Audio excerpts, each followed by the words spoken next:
好，我们下面来学习知母这个药。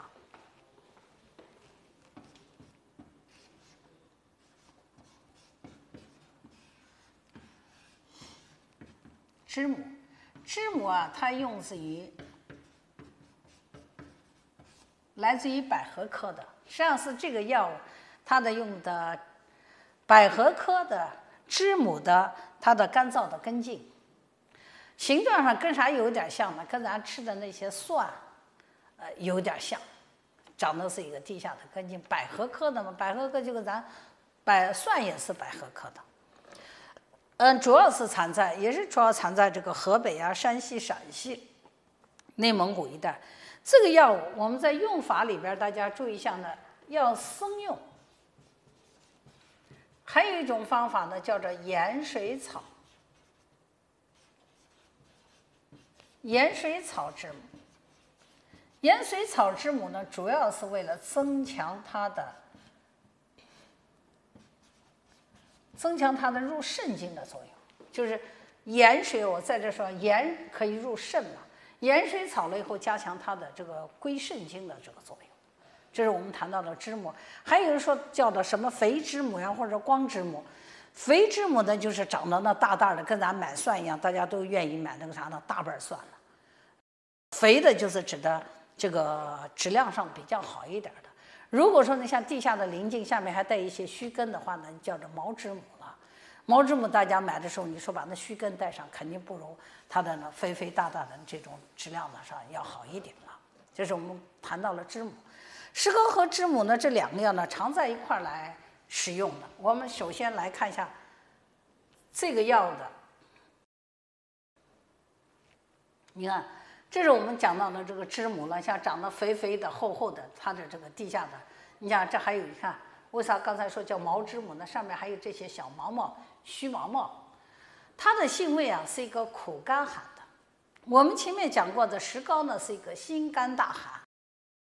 它俩都是甘寒药，但是呢，知母呢有苦味儿，知母具有苦味儿。在归经上呢，两个药都可以归的是肺经和胃经，肺和胃。但是知母呢多了一条肾经，多了一个肾。知母呢能够起到清热泻火，但知母呢又可以起到滋阴润燥的作用。我想通过两个药的对比啊，我来把石膏和知母呢来跟大家来加强对于石膏的记忆，那么我们又了解和知母的这个区别。像这两个药呀，石膏和知母，那同学说你为啥不对那个寒水石呢？寒水石啊，它没有这个石膏用的多。石膏是个一级重点药，我们临床关键一级重点药的意思上，它在方子里边扮演主要角色。二一个呢，临床又用的多，相对来说呢，缺点又少一点。而且主方子都是一些重点方子，像这些药，我们把它放了个一级药。这两个药都是一些甘寒，都可以归肺胃经，都可以干啥呢？均可以起到清热泻火，或者说实际上两个药都可以起到除烦止渴。这是它两个药很像，也可以说都治疗啥呢？都可以治疗热入气分的肺胃实热症。因为我刚才说过，那么常如果要这样子说话，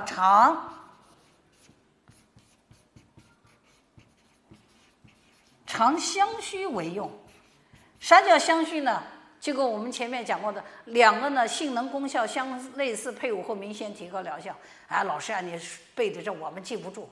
就跟我们说开个啥呢？夫妻店、兄弟饭馆、姐妹饺子馆，你看嘛，他俩目标又一样，临床这个经营的目的一样，经营的理念基本上一样。那么有了红利了，大家呢就自己分。所以这种情况配伍起来呢，相对来说呢比较好。所以也就是说性能功效相类似，常相须为用。如像有一个著名的方子叫白虎汤，这两个药啊，你看我们来看一下这两个药它俩的相同点，那它俩的不同点，用石膏这个药是一个心肝大寒，用石膏是心寒，心寒能够啥呢？性能特点啊，性能善于清和解。注意这解是啥意思？解表热呢。你别看人家那个石膏呀，它有辛味啊，辛味啊能够发散，有解表的作用。大家来记一下，它是一个表里双解药。表里双解是啥意思？既能够解表热，又能够清里热。我在这写一下，既解表热，又可以清热，这是人家石膏的一个特点。但是它是一个清热不伤胃，是一个干寒的药，清热是一个很好的清热不伤胃的一个药，这是人家这个石膏。所以说组成的方子有麻杏干石汤啊、清胃散呀、等等了。那么清胃散，人家石膏和知母也在一块用，所以两个药呢是很相似的。比如说白虎汤啊，比如说像有再写一个方子，像熨里煎，两个药常在一块用。那么不同点，大家来注意一下，知母呢这个药是一个苦干寒，又可以归啥经呢？归到肾经上。你看，它可以归肾经。那么人家那个石膏呀不归肾经，而知母归肾经。所以说呢，知母的这个药的特点是性善，注意这个说法，这是性善于清解，它是性善于清润。因为你看这有一个啥作用？滋阴润燥，有滋阴润燥，但是石膏没有滋阴润燥的作用，石膏有解表热的，它是表里双解。所以我们说知母呢是一个虚实两清。虚实两清是啥意思呢？我这跟大家再解释一下，既可以清虚热，又清实热。大家不能说我们前面把中医诊断学完了就学完了，你这还能用。所以说这里边你看啊，实热虚热都能治的是知母，表热里热能够治的是石膏。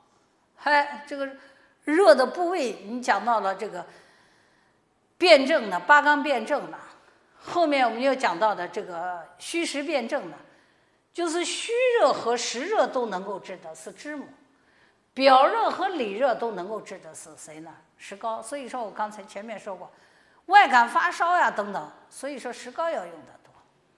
那么这里边既清虚热又可以清实热的是知母了。所以说知母的这个药又能够治疗阴虚。看一下阴虚的咳嗽，我们大家回忆一下，我们讲到的石膏它不治疗阴虚咳嗽，石膏是治疗肺热咳嗽。石膏是治疗肺热咳嗽，因为它有滋阴润燥的作用，它可以治疗阴虚肺燥咳嗽。另外呢，我们说用这个知母呀，除了治疗阴虚咳嗽，还可以治疗啥呢？你像阴虚的咳嗽呀，或者说阴虚发热，或者说治疗一些骨蒸、潮热，甚至呢，它还可以治疗阴虚的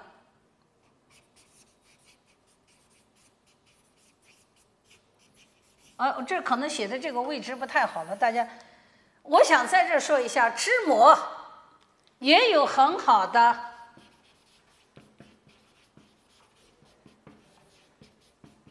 我们在以前课程中给大家讲过，葛根降血糖呢，知母也有很好的降血糖作用，所以说它可以治疗阴虚的消渴。大家来看一下，记住，阴虚的咳嗽，阴虚的，你比如说像结核咳嗽，你像有些人干咳咳嗽，那知母就用得多。知母治疗阴虚咳嗽，大家先听着啊，如雷贯耳，你就记住了。治疗阴虚咳嗽的话，知母配谁呢？知母配贝母。所以临床有一个方子叫二母散。二母是指的哪二母呢？知母和贝母。那么也可以治疗阴虚导致的消渴的病症。大家可能知道六味地黄丸，六味地黄丸加知母加黄柏组成的著名的方子叫知柏地黄丸。所以说用知母的这个药，苦能干啥呢？苦有兼阴的作用，通过它的滋阴降火的作用，而来治疗阴虚火旺的病症。所以说，像可以治疗阴虚消渴呀，阴虚导致的这个阴虚火旺的骨蒸潮热呀，等等这些。那么石膏不治的。所以说大家会发现没有，哎呀，那石膏啊当头当得好，但是知母呢，人家头也当，紧跟着头，而且治疗的病症呢，你看它比要在内科杂病上来说呢，那么知母呢这个要比石膏治疗的病症呢好像要多，你发现没？为啥说呢？它这是表热里热能治的是石膏。那这是虚实能治的，像阴虚咳嗽啊、糖尿病啊，你像一些阴虚发热呀、甚至我们说阴虚便秘呀，甚至有时候说阴虚烦躁的这些病症，都可以选用到知母这个药，因为就是我们这里边有个这个作用，滋阴润燥。滋阴润燥呢是知母的这个药的一个特点了，滋阴润燥是知母的特点。这是我们关于石膏和知母两个药来进行着对比着记忆，这样子大家就好记忆了。下面我们来看一个谁呢？看一个芦根，有没有这个药？啊，这个芦根呢？芦根呢，实际上来自于啥呢？芦根这个药就是用的芦苇的，我们说叫芦苇荡嘛，有沼泽的地方，长芦苇的地方，它的根我们叫做芦根。这主要是用的芦苇的地下的根茎。这个药是个二级药，不是重点药，不是重点药。那芦根呢是用的禾本科的芦苇的它的这个地下的根茎，我一般来说用它的鲜品啊。而用这个药呢，我们来看它的作用是清热泻火、生津止渴、除烦。那你这不是和知母有点相类似吗？对着呢，它都是来帮助石膏知母的，所以说又能够止呕，还能够干啥呢？清利尿。你看它这个药啊，它是一个干寒药。我来写下多做一些，大多数是做一些辅助药来使用的。你像一些我们说在临床上有时候，芦根嘛，芦根呢，你把它挖出来的话，吃着甜甜的，像那个甘蔗味儿有点像，但是长得不是很粗，有我们这小拇指这么粗，长得长长的结，它都是做辅助药用，来辅助谁呢？辅助石膏和知母。比方说像一些这个热病烦渴呀、肺热咳嗽呀、肺热咳嗽。尤其是用这个药呢，我想跟大家说一下，芦苇呢善于清肺热和胃热，以治疗肺痈。咱们古人书上说用它治疗肺痈，比如说像一些呼吸道感染，或或者说胃热的呕吐有时用的多一点，尤其是像这个肺部的咳嗽、卡痰不利者，可以选用到芦根这个药来用。治疗胃热的呕会啊，像肺热的咳吐、脓血啊等等的，做一些辅助药用。但是呢，临床上有一个著名的方子，我在这儿跟大家说一下，这个方子叫啥呢？叫做违禁汤。那同学会问，违禁汤和芦苇又有啥关系呢？刚才我在讲的这个药子是用的地下的，你看用的地下的根茎，从地下拔出来以后，你看洗干净以后，我们把它切成一节一节的。而违禁是啥呢？芦根是用的芦苇的地下的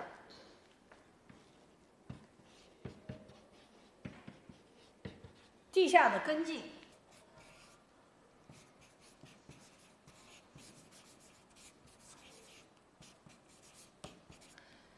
这个芦根呢是用的地下的根茎，违禁啊，违禁现在这个药不太多的，它必须要用鲜品。违禁是用的地上的嫩茎，那为啥说那你都不太用？你咋现在用违禁汤是治疗肺痈，是治疗肺痈的一个代表方。同学们会问，肺痈又是啥？肺痈呢，就是指的肺脓疡和肺脓肿了，就是肺部有脓疡，肺部有化脓性疾。但是我们现在认为呢，一般如果说是肺部感染性疾患，用一点啥呢？用一点违禁效果比较好，就是这意思。大家知道，老师人家有一个违禁汤，你中药学里边不给人家讲违禁汤是咋回事呢？违禁汤就是指的芦苇的它的地上的嫩茎，你看每年春天长出来的那个小芽芽子，实际上它的清热排脓的效果好，就是说清热排脓效果好，组成的方子叫违禁，叫做这个违禁汤，是治疗肺痈的一个代表方。那说到肺痈，越说越多了。肺痈实际上是讲到肺部，现在我们说肺部感染性疾患用这个违禁药效果好一点。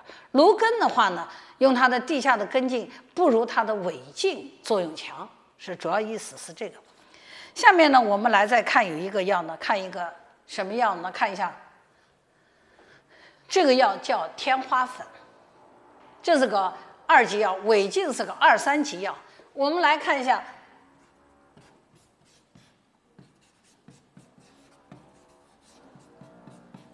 天花粉，我们讲天花粉，大家看到这个食物不是花粉啊，所以说有的时候开始说叫花粉不是花粉的药是哪一个药呢？是天花粉，叫了花粉，但是又不是花粉。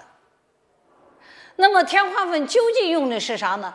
天花粉是用的瓜蒌的根，大家记一下，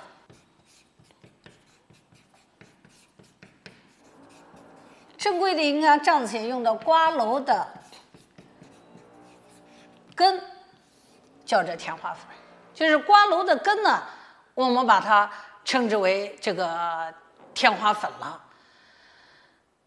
老师呀，那瓜蒌是不是也是中药呢？它的果实叫瓜蒌，它的果实叫瓜蒌，根叫天花粉。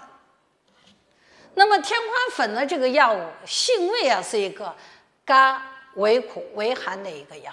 你看它的苦寒之性没有我们刚才讲到的知母，知母是个1级药，没有知母作用强。归经同样归的是肺经和胃经，都有很好的清热泻火。主要的用这个药有个特点呀，它生津止渴作用比较强的，另外呢又有很好的消肿排脓，又能够起到消肿排。所以我们来看一下天花粉这个药。天花粉呢，它能够起到清热泻火、生津止渴，治疗热病烦渴，就是应用方面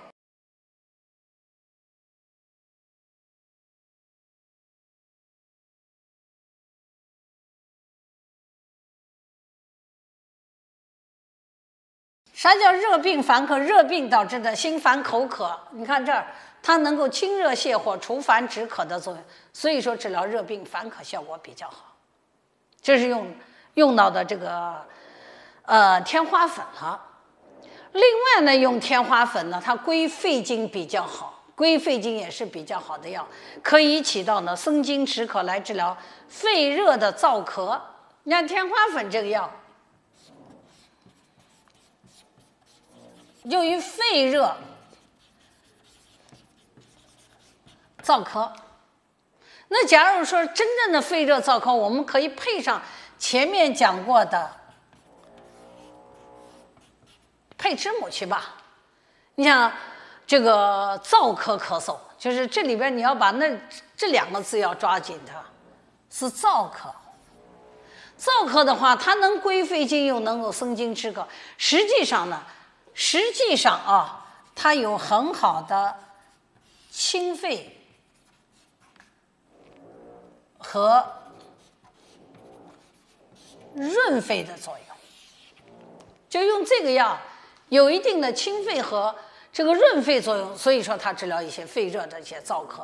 所以我说像一些这个呼吸道感染，像热咳，应该说热咳、燥咳者，我们都可以加上这个天花粉了。那加上一些生地啊、麦冬啊，你想可以加上一些贝母啊等等这些药，甚至它也可以和瓜蒌在一块用，也可以和瓜蒌。那去其它的生津止渴的作用，我们第3个方面还能够治疗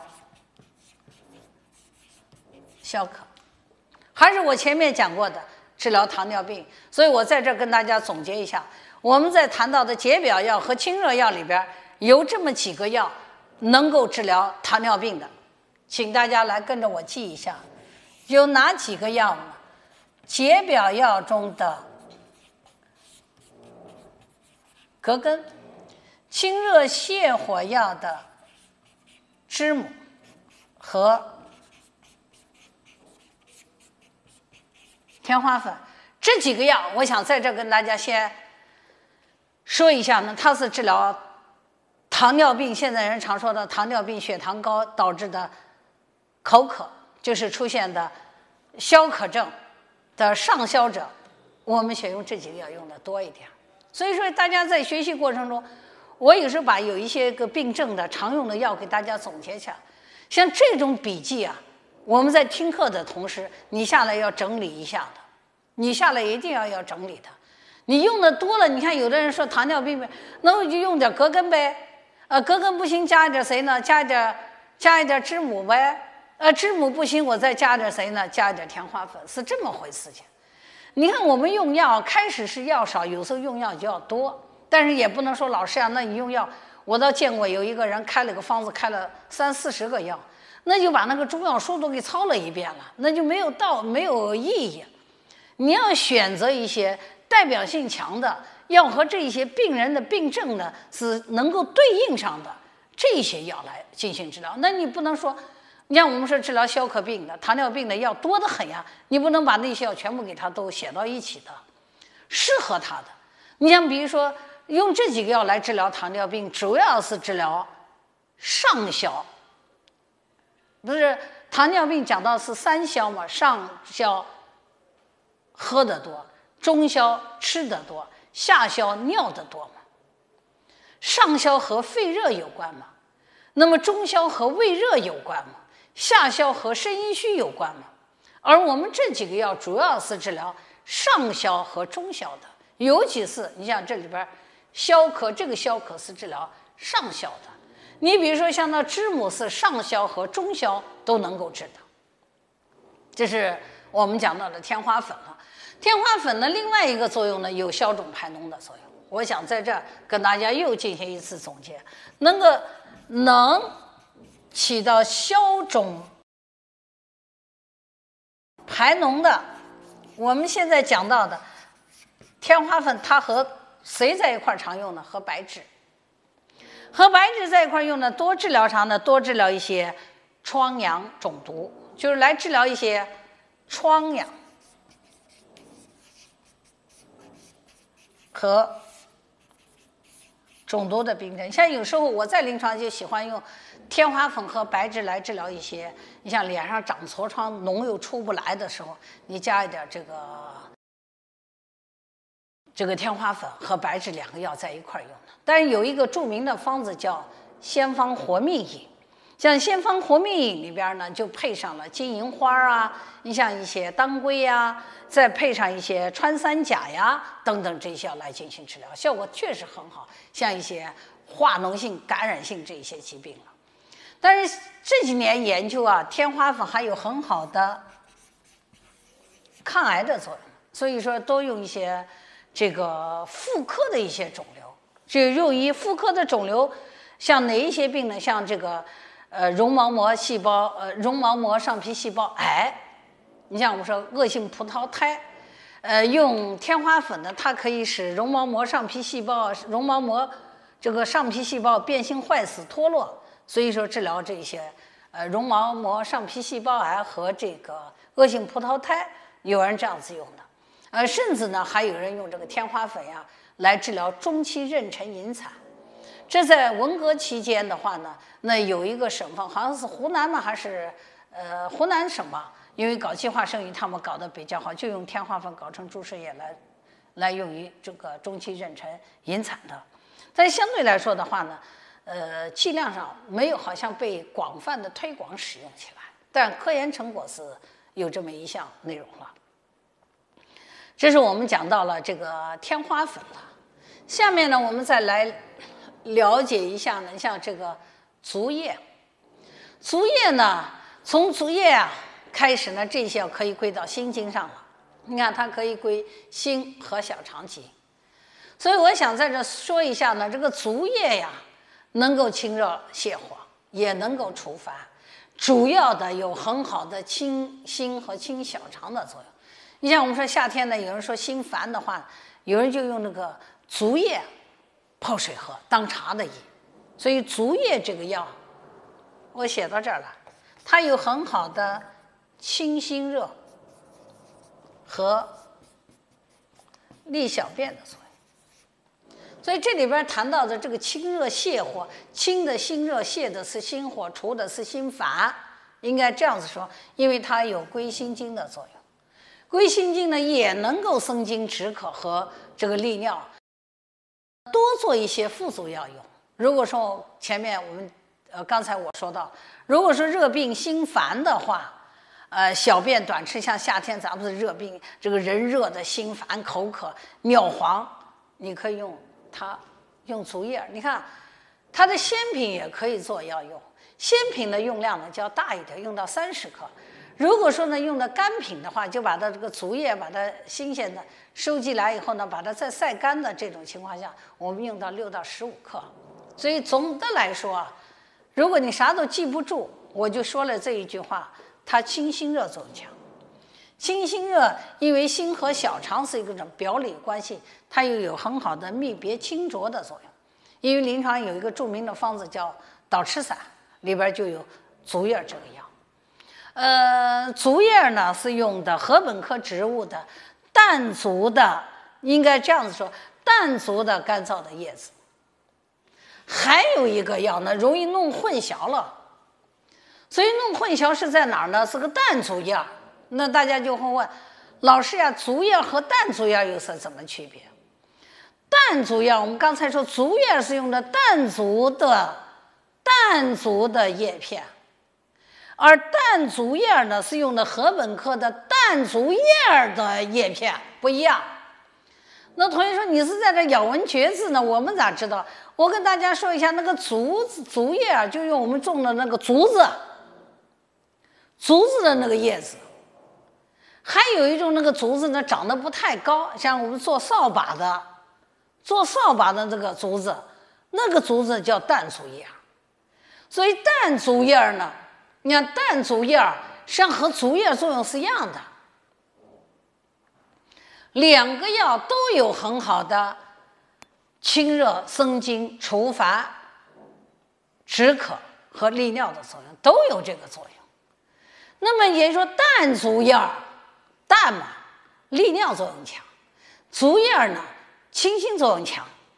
就是这么一点这个区别，要不然我们这儿来记一下吧。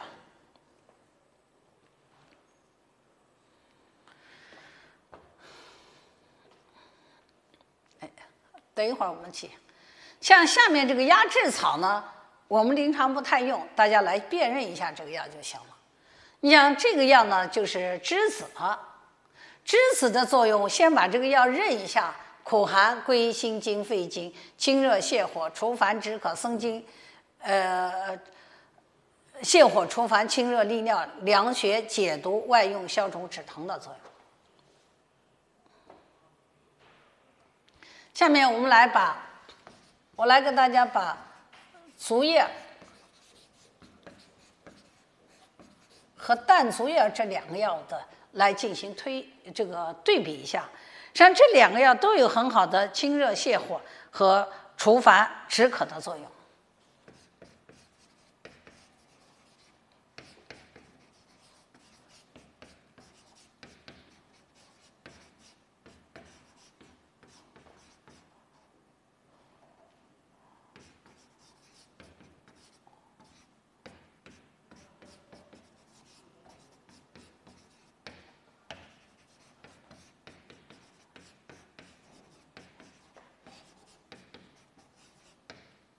这是这2个药的相同点，治疗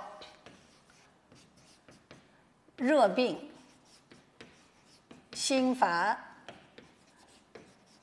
口渴、尿赤。实际上这2个是相同点，那么不同点呢，就是竹叶这个药清新，力量上要强一点。那么淡竹叶呢，利尿，力量强，所以说2者呢稍微有那么一点点差别的。但是说呢，无论是竹叶和淡竹叶呢，它们都可以这个起到清新的作用了，都是在南方产量比较大。所以下面我们再来看有一个药栀子。栀子呀，我为啥把这3个药来看？